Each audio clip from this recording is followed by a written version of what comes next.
ஒரு காலத்துல வந்து நம்மளை சுத்தி இருக்க நிறைய காலேஜஸ் இல்லைன்னா வந்து பெரிய பெரிய யூனிவர்சிட்டிஸை பார்த்தா ஒரு பெரிய மரியாதை வரும்.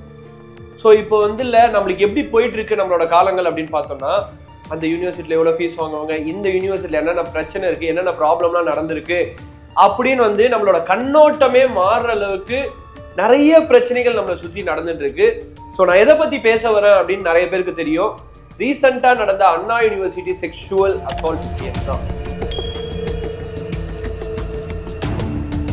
ஆமா, பாதிக்கப்பட்டவங்களோட பேரு வரக்கூடாது அப்படின்னு இருந்தது. பட் அதை தாண்டி அது வெளியில வந்துடுச்சு. என்னென்ன நடந்துன்ற எஃப்ஐஆர்லாம் லீக் ஆயிருக்கு. இவ்வளோ பிரச்சனைகள் வந்து என்னென்னலாம் அந்த கேஸ் ஒரு பக்கம் போகக்கூடாதோ அந்த சைட்லாம் போயிருக்கு.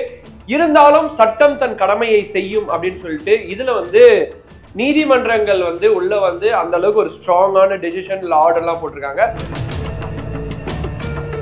ஸோ இந்த வீடியோவில் வந்து நம்ம அண்ணா யூனிவர்சிட்டி செக்ஷுவல் அசால்ட் கேஸ் அது மட்டும் இல்லாமல் அதை சுற்றி நடந்த நிறைய விஷயங்கள், அதுக்காக போராடினது, அதுக்கப்புறம் நடந்த ஃபாலோ அப் விஷயங்கள், அது முதற்கொண்டு ரீசெண்டாக டிவிகேவோட செயலாளர் குஷி ஆனந்த் அரெஸ்ட் பண்ணது வரைக்கும் நம்ம எதுக்கு, ஏன், எந்தெந்த மாதிரிலாம் இதை சுற்றி வந்து பொலிட்டிக்கல் மூவ்ஸ் நடந்துட்டு இருக்கு, இந்த இயர் எண்டில் இவ்வளோ பெரிய ப்ராப்ளம் கிரியேட் ஆகிட்டு இருக்கு அப்படின்றத பார்க்க போகிறோம். இதை தவிர்த்து லாஸ்ட்ல ஒரு முக்கியமான விஷயமும் பார்க்க போகிறோம். மறக்காம இந்த மாதிரி பொலிட்டிக்கல் அப்டேட்ஸ் மட்டும் இல்லாம சினிமா அப்டேட்ஸ் நீங்க எல்லாத்தையும் ரெகுலரா தெரிஞ்சுக்கணும்னு நினைச்சீங்கன்னா நம்ம சரக்கு ரயில் சேனலை சப்ஸ்கிரைப் பண்ணி வச்சுக்கோங்க.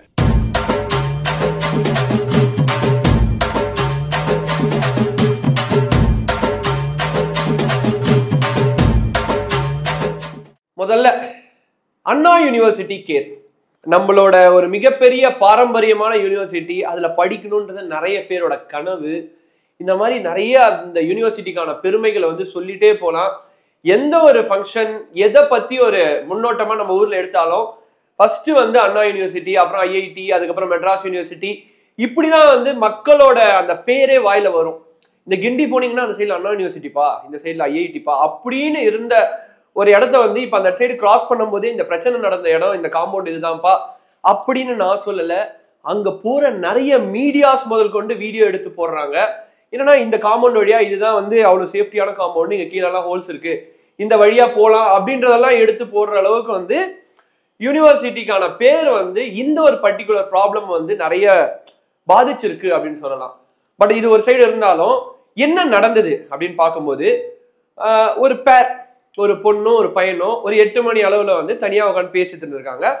அப்போ சம்பந்தமே இல்லை, அண்ணா யூனிவர்சிட்டிக்கும் அவருக்கும் சம்பந்தமே இல்லாத ஒரு ஆள் வந்து அந்த காம்பவுண்டுக்குள்ள வந்து வீடியோ எடுத்து அந்த வீடியோவை வச்சு பிளாக்மெயில் பண்ணி இந்த மாதிரி வந்து என்னுடைய ஆசைக்கு நீ இணங்கணும் அப்படின்னு சொல்லி பேசி கொண்டு தன்னுடைய பாய் ஃப்ரெண்ட் எதிர்க்கவே வந்து அந்த மாதிரி ப்ராப்ளம் பண்ணியிருக்காங்க.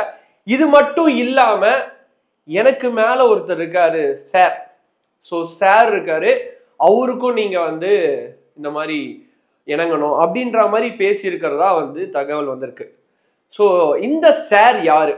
இதுதான் வந்து ஒரு பெரிய பிரச்சனையா, ஒரு பெரிய ஒரு ப்ராப்ளமா இப்ப கிரியேட் ஆயிருக்கு. Sir, who is this sir, யார் இந்த சார் அப்படின்ற மாதிரி முந்தானேதிக்கு, அதாவது சண்டே வந்து ஏடிஎம்கே சைட்ல இருந்து ஒரு மிகப்பெரிய போராட்டம் மால்கள்ல நிறைய இடத்துல நடத்தினாங்க. நிறைய ப்ராப்ளம்ஸ் போச்சு. இது தொடர்ந்து யார் அந்த சார், யார் அந்த சார் அப்படின்னு சொல்லிட்டு போலீஸ் தரப்புல இருந்து அதெல்லாம் ஒன்றும் கிடையாது, அந்த மாதிரி சார் எல்லாம் யாரும் சொல்லலை, அவங்க வந்து ஏதோ பதட்டத்துல பேசிட்டாங்க அப்படின்னு சொல்லி போலீஸ் சைட்ல இருந்து சொன்னாங்க. ஸோ இந்த ப்ராப்ளம் வந்து ஒரு பொலிட்டிக்கல் வாரா எல்லா சைட்லயும் கிரியேட் ஆயிடுச்சு. ஸோ பேரலா அதுல இருந்து ஒரு 2-3 நாளைக்கு முன்னாடி பாத்தீங்க அப்படின்னா தமிழ்நாடோட பிஜேபி ஹெட் அண்ணாமலை அவர்கள் வந்து ஒரு மிகப்பெரிய சவுக்கடி போராட்டம் நடத்தினார். இதுக்காக என்னன்னா, தமிழ்நாட்டில் வந்து பெண்களுக்கு பாதுகாப்பு இல்லை அப்படின்னு சொல்லி தன்னுடைய உடம்புல வந்து 10 சவுக்கடி கொடுத்துக்க போறதா சொல்லி 8 சவுக்கடி கொடுத்து ஒரு பெரிய போராட்டம் நடந்தது. ஸோ இதுவுமே வந்து சோசியல் மீடியாவில் வந்து ஒரு பயங்கர ட்ரெண்டிங்காக போச்சு. ஏடிஎம்கே இந்த சைடில், பிஜேபி இந்த சைடில். ஸோ பேரலா வந்து டிவிகேவோட சைடில் வந்து இதுக்கு முதல்ல வந்து ஒரு மிகப்பெரிய அறிக்கை கொடுத்தாங்க, இதை வன்மையாக கண்டிக்கிறோம் அப்படின்னு சொல்லிட்டு. அதுக்கப்புறம் வந்து டிவிகேவோட தலைவர் என்ன பண்ணார் அப்படின்னு பார்த்தீங்கன்னா, ஸ்ட்ரெயிட்டா ஆளுநரை போய் மீட் பண்றாரு. அவர் கைப்பட எழுதின ஒரு லெட்டர் எடுத்துட்டு போயிட்டு ஆளுநரை போய் மீட் பண்ணி இந்த மாதிரி நாங்க வந்து இந்த ஒரு பர்டிகுலர் விஷயத்துக்காக உங்களை மீட் பண்ண வந்திருக்கோம் அப்படின்னு சொல்லி அந்த லெட்டர் கொடுக்குறாரு. அந்த லெட்டர்ல என்ன எழுதிருக்கு அப்படின்னு பாத்தீங்கன்னா, அன்பு தங்கைகளே, கல்வி வளாகம் முதற்கொண்டு ஒவ்வொரு நாளும் தமிழகத்தில் தாய்மார்கள் எண்ணுரிமை தங்கைகள், பெண் குழந்தைகள் என அனைத்து தரப்பு பெண்களும் எதிராக நடக்கும் சமூக அவலங்கள், சட்டம் ஒழுங்கு சீர்கேட்ட அவலங்கள், பாலியல் குற்றங்கள் என்று பல்வேறு வன்கொடுமைகளை கண்டு உங்கள் அண்ணனாக மன அழுத்தத்திற்கும் வேதனைக்கும் ஆளாகிறேன். யாரிடமும் உங்கள் பாதுகாப்பை கேட்பது நம்மை ஆளும் ஆட்சியாளர்கள் எத்தனை முறை கேட்டாலும் எந்த பயனுமில்லை என்பதே தெரிந்ததே. அதற்காகவே இக்கடிதம். எல்லா சூழ்நிலையிலும் நிச்சயம் உங்களுடன் நான் உறுதியாக நிற்பேன், அண்ணனாகவும் அரணாகவும். எனவே எதை பற்றியும் கவலை கொள்ளாமல் கல்வியில் கவனம் செலுத்துங்கள். பாதுகாப்பான தமிழத்தை படைத்தே தீர்வோம். அதற்கான உத்தரவாதத்தை நாம் அனைவரும் இணைந்தே விரைவில் சாத்தியப்படுத்துவோம். உங்கள் அண்ணன் பிரியமுடன் விஜய் அவர்கள் அப்படின்னு சொல்லி டிவிகே சைட்ல இருந்து வந்து இந்த லெட்டர் எடுத்துட்டு போயிட்டு கவர்னர் மாளிகையில ஆளுநர் கிட்ட கொடுத்தாரு. ஸோ இது மாதிரி நடந்த விஷயம். ஸோ ஒன்ஸ் இந்த லெட்டர் வந்து சோசியல் மீடியாவில் ஸ்ப்ரெட் ஆன உடனே டிவிகே ஆதரவாளர்கள், இன்னும் நிறைய பெண்கள் அமைப்புல இருக்கவங்க எல்லாரும் என்ன பண்ணாங்கன்னா, இதை வந்து நிறைய பிரிண்ட்ஸ் போட்டு பெரிய பெரிய இடத்துலலாம் வந்து டிஸ்ட்ரிபியூட் பண்ண ஆரம்பிச்சாங்க. ஸோ டிஸ்ட்ரிபியூட் பண்ண ஆரம்பிச்ச பிறகு எல்லார் மேலேயும் வந்து வழக்கு பதிவு பண்ணி அரெஸ்ட் பண்ண ஆரம்பிச்சாங்க போலீஸ். ஸோ வந்து எப்படின்னா, அவங்க சைட்ல இருந்து ஒரு பப்ளிக் நியூசன்ஸ் கிரியேட் பண்றதா பார்த்து அவங்க சைட்ல இருந்து நியாயமான ஒரு அரெஸ்ட் பண்ணாங்க. இதுல முக்கியமான அரெஸ்டே யாருன்னு பாத்தீங்கன்னா, டிவிகேவோட செயலாளர் புஷி ஆனந்த் அரெஸ்ட் பண்ணி வச்சதுனாலதான் ஒரு பெரிய ட்ரிகரிங் ஆப்ஷனே நடந்தது.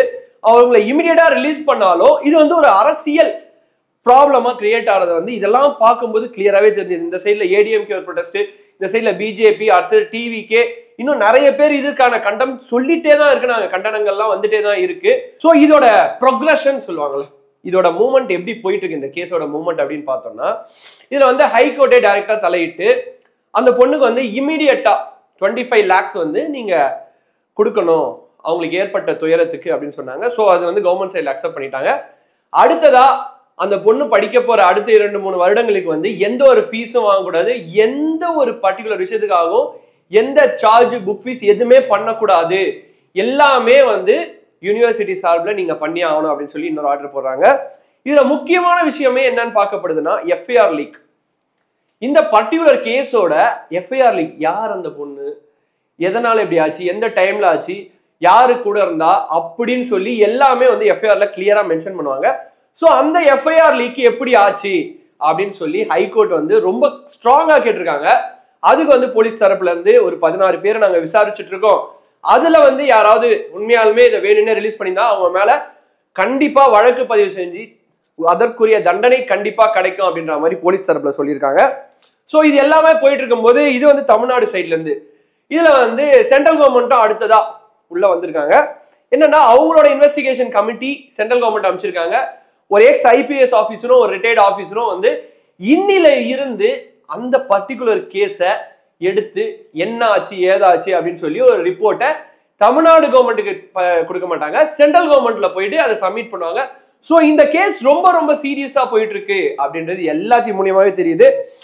ஸோ இது இப்ப நடக்கிற ஒரு பிரச்சனை. அந்த பொண்ணுக்கு வந்து என்னோட பெரிய கன்சர்ன் என்னன்னா, அந்த பொண்ணு அவ்வளோ காஷியஸா, அவ்வளோ பிரேவா ஒருத்தங்க அகேன்ஸ்டா வந்து கம்ப்ளைண்ட் கொடுத்து வெளியில வந்திருக்கிறது வந்து உண்மையாலுமே பாராட்டக்கூடிய ஒரு விஷயம். கண்டிப்பா இது எல்லா பெண்களுக்கும் ஒரு முன்னுதாரணம். உங்களுக்கு நடக்கிற ஒரு வன்கொடுமை இல்ல பாலியல் வன்கொடுமையை வந்து உங்க மனசுக்குள்ள வச்சுட்டீங்க, அது வந்து கடைசி வரைக்கும் வெளியில சொல்லலைன்னா அந்த பர்டிகுலர் மெம்பர் இன்னும் நிறைய பாலியல் வன்கொடுமைகள் பண்ண முடியும். யாரும் எதுவும் கேட்க மாட்டாங்கன்ற உத்வேகமே நம்ம கிட்ட இருந்தா கிடைக்கும் கண்டிப்பா நினைச்சு பண்ணுவாங்க. சோ கண்டிப்பா இந்த ஒரு பர்டிகுலர் தங்கைக்கு என் சார்பாக ஒரு மிகப்பெரிய நன்றிகள். அடுத்ததா இந்த பிரச்சனை இப்ப நடந்தது, அந்த பொண்ணு வந்து சேஃபா இருக்காங்க. ஸோ அந்த பையனும் வந்து சேஃபா இருக்காங்க. அந்த பர்டிகுலர் பிரியாணி கடை ஓனர், அண்ணா யூனிவர்சிட்டிக்குள்ள வந்து அந்த மர்ம நபர் பிரியாணி கடை ஓனர் வந்து அரெஸ்ட் செய்யப்பட்டிருக்கிறார். இன்வெஸ்டிகேஷன் போகுது, போலீஸ் கேஸ் போகுது. இப்போ இதே சமயத்துல நேத்திக்கு ஒரு முக்கியமான ஆர்டர் வந்திருக்கு கோர்ட் தரப்புல இருந்து. என்ன அப்படின்னு பார்த்தோம்னா, 2 வருஷத்துக்கு முன்னாடி நடந்த ஒரு ப்ராப்ளம். சதீஷ் அப்படின்ற ஒரு பையன் 2022 அக்டோபர் 14 தன்னுடைய எக்ஸ் கேர்ள் ஃப்ரெண்ட், அதாவது அதுக்கு முன்னாடி லவ் பண்ணியிருக்காங்க, ஏதோ மனசாப்டாத பிரிஞ்சிருக்காங்க. அப்படி பேசிட்டே இருக்கும்போது சென்ட் தாமஸ் மவுண்ட்ல ரயில்வே ஸ்டேஷன்ல ஏதோ வாக்குவாதம் ஏற்படும் போது ரயில்வே ஸ்டேஷன்ல ட்ரெயின் முன்னாடி தள்ளி விட்டு கொலை பண்ணியிருக்காரு. ஸோ அந்த ஒரு பர்டிகுலர் கேஸுக்கு இப்போ வந்து ஆர்டர் போட்டிருக்காங்க, மரண தண்டனை கொடுத்திருக்காங்க. இதுதான் this is what government and all the எப்படி சொல்றது இந்த ஜனநாயக நாடு விரும்புறது கேட்கறது. என்னன்னா 2 வருஷம் தான், ரொம்ப பெருசா எடுத்துட்டு போல. அந்த பொண்ணோட நான் அதுக்கு முன்னாடி அந்த பொண்ணுக்கு என்ன நடந்தது, அந்த பொண்ணோட அம்மா அப்பா யாருன்னு சொல்லிடுறேன். அந்த பொண்ணோட அம்மா வந்து ஒரு கான்ஸ்டபிள் இன் ஆதம்பாக்கம் போலீஸ் ஸ்டேஷன். இதேதான் வந்து அந்த பையனோட அப்பா வந்து ஸ்பெஷல் சப் இன்ஸ்பெக்டர் இன் ஆதம்பாக்கம் ஸ்டேஷன். ஸோ 2 பேரும் போலீஸ் அப்படின்றதுனால கொஞ்சம் பிரேவரியா டிசிஷன்ஸ் எடுத்து அப்பவே சால்வ் பண்ண ட்ரை பண்ணாங்க. பட் இது இந்த எக்ஸ்ட்ரீம் லெவல் போகும் அப்படின்றது யாருக்குமே தெரியாது. இதுல முக்கியமான விஷயம் என்ன அப்படின்னு பாத்தீங்கன்னா, அக்டோபர் 14 அந்த பொண்ணு இறக்குறாங்க, ரயில் முன்னாடி தள்ளி விட்ட பிறகு. அக்டோபர் 15 அவங்க அப்பா ஹார்ட் அட்டாக்ல இதை கேட்டு இறந்துடுறாரு.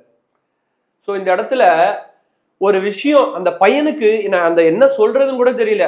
எவ்வளவு தைரியம் தான் ஒரு பொண்ணை வந்து நீங்க தள்ளி விட்டுருக்கீங்க. என்ன கான்வர்சேஷன் வேணாலும் இருக்கட்டும்ங்க, எவ்வளவு எக்ஸ்ட்ரீம் ப்ராப்ளம் பண்ணா கூட இருக்கட்டும், ஒரு உயிரை எடுக்கிற அந்த ஒரு பர்டிகுலர் விஷயம் வந்து நம்ம கிட்ட கிடையாது. அதை நீங்க பேசி கொண்டு அடுத்தது என்ன வேணாலும் பேசலாம் கொள்ளலாம். பட் ஆனா இந்த மாதிரி பண்ணது 2 உயிர்களை எடுத்திருக்கு, பாதிக்கல, 2 உயிர் போயிருக்கு. ஸோ அதுக்கான ஒரு மிகப்பெரிய தண்டனை, கண்டிப்பா மரண தண்டனை வந்து என் சைட்ல இருந்து ஆஸ் அ சிட்டிசனா இதை நான் வரவேற்கிறேன். இது வந்து ஒரு ஸ்பெஷல் கோர்ட், இது வந்து Mahila special court for women's அந்த செக்ஷுவல் ஹராஸ்மெண்ட், அந்த கோர்ட் கொடுத்திருக்க ஆர்டர். ஸோ இதுக்கப்புறம் அவங்க அப்பீல் பண்ணுவாங்க, பண்ணாம போவாங்க, அதெல்லாம் வேற விஷயம். பட் இந்த ஆர்டர் அப்படின்றது ஒரு ஃபைனலைஸ்டான ஆர்டர். ஏன்னு பார்த்தீங்கன்னா கிட்டத்தட்ட 70 மெம்பர்ஸ் கிட்ட சாட்சிகள் சொல்லியிருக்காங்க, சிசிடிவி ஃபுட்டேஜஸ்லாம் ஸ்ட்ராங்கா இருக்கு. இதனால இந்த கேஸ்ல இருந்து சதீஷ் அப்படின்ற அந்த பர்டிகுலர் பையன் எஸ்கேப் ஆகிறதுக்கான சான்சஸ் ரொம்ப ரொம்ப கம்மி. ஸோ இந்த பர்டிகுலர் கேஸோட ஆர்டரும் எல்லாருக்கும் தெரியப்படுத்தணும். இந்த மாதிரி ஒரு விஷயமும் நம்மளுக்கு நடந்திருக்கு, இதுக்கான ஒரு சொல்யூஷனும் 2 வருஷத்துல கிடைச்சிருக்கு. அந்த பொண்ணுக்கான நியதி, அவங்க அப்பாக்கான நியதி அப்படின்றது மக்களுக்கு தெரியணும் அப்படின்றதுக்காக தான் இந்த அண்ணா யூனிவர்சிட்டி செக்ஷுவல் அசால்ட் கேஸோட இந்த ஒரு பர்டிகுலர் ஜட்ஜ்மெண்ட்டையும் நான் பேசுனதுக்கான முக்கியமான காரணம். ஸோ இதை வந்து உங்களுக்கு நீங்க சேஃபா பார்த்துக்கணும்னு நினைக்கிற பெண்கள், இல்ல வந்து உங்க தங்கைகள், அக்காக்கள், யார வேணாலும் இருக்கட்டும்ங்க. இப்போ வந்து யாருக்கு எந்த ப்ராப்ளம் கிரியேட் ஆகும்னே சொல்ல முடியாது. எல்லாருமே பிரேவா இருக்கணும் அப்படின்னு நினைக்கிறவங்களுக்குலாம் இந்த விஷயத்த ஷேர் பண்ணுங்க. அது மட்டும் இல்லாம நீங்க உங்களுக்கு ஏதாவது ஒரு செக்ஷுவல் அசால்ட் நடந்திருக்கு, இல்ல செக்ஷுவலா வந்து உங்களை வந்து டார்ச்சர் பண்ணிருக்காங்க அப்படின்னு நினைக்கிறீங்கன்னா பயப்படாதீங்க. ஃபர்ஸ்ட் அந்த இடத்துல இருந்து சிச்சுவேஷன் வந்து ஃபர்ஸ்ட் வெளியில வர ட்ரை பண்ணுங்க. வெளியில வந்த பிறகு நேஷனல் கமிஷன் ஃபார் உமன் அப்படின்ற ஒரு வெப்சைட் இருக்கு, அந்த வெப்சைட்ல போயிட்டு அனானமஸா நீங்க அந்த பர்டிகுலர் பர்சன் மேல கம்ப்ளைண்ட் கொடுக்கலாம். ஸோ இது எத்தனை பேருக்கு தெரியும் தெரியாதுன்னு தெரியாது. நாங்க கீழே டிஸ்கிரிப்ஷன்ல கூட அந்த பர்டிகுலர் வெப்சைட்டை கொடுக்குறோம், இல்லைனா வந்து கீழே வந்து பிக்சர் போடுறோம். ஸோ நீங்க போயிட்டு அந்த வெப்சைட்ல நீங்க யார் மேல கம்ப்ளைண்ட் கொடுக்கணும்னு நினைச்சாலும் அதை வந்து உங்க பேருன்னு தெரியாம போலீஸ் போய் விசாரிப்பாங்க, விசாரிச்சு எல்லாமே நடக்கும் வித்தவுட் யுவர் கன்சர்ன், உங்க பேர் வெளியில வராம. சரிங்களா? இது எல்லாமே நீங்க தெரிஞ்சுக்குங்க. இதையும் நீங்க யாராவது ஷேர் பண்ணணும்னு நினைச்சீங்கன்னா, இல்ல உங்களுக்கே கூட இது நடந்ததுன்னு நினைச்சீங்கன்னா, கண்டிப்பா போய் உங்களுக்கு சென்ட்ரல் கவர்மெண்ட்லயும் சரி ஸ்டேட் கவர்மெண்ட்லயும் சரி நிறைய ஹெல்ப் வந்து உமன்ஸ் சேஃப்டிக்காக பண்றதுக்கு கவர்மெண்ட் சைட்ல இருந்து ரெடியா இருக்காங்க. அதை நம்ம யூஸ் பண்ணாம இருக்கோம் அப்படின்றதான் நிதர்சனமான உண்மை. ஸோ இதையும் நீங்க ஷேர் பண்ணுங்க. இது மட்டும் இல்லாம வேற ஏதாவது ஒரு முக்கியமான நிகழ்வுகளை பற்றி எடுத்து பேசணும் அப்படின்னு நீங்க நினைச்சா கண்டிப்பா கமெண்ட் செக்ஷன்ல மென்ஷன் பண்ணுங்க. This Vijay Karthik signing off tata bye bye, see you. மறக்காம நம்ம சர்க்கிள் சேனலை சப்ஸ்கிரைப் பண்ணி வச்சுக்கோங்க.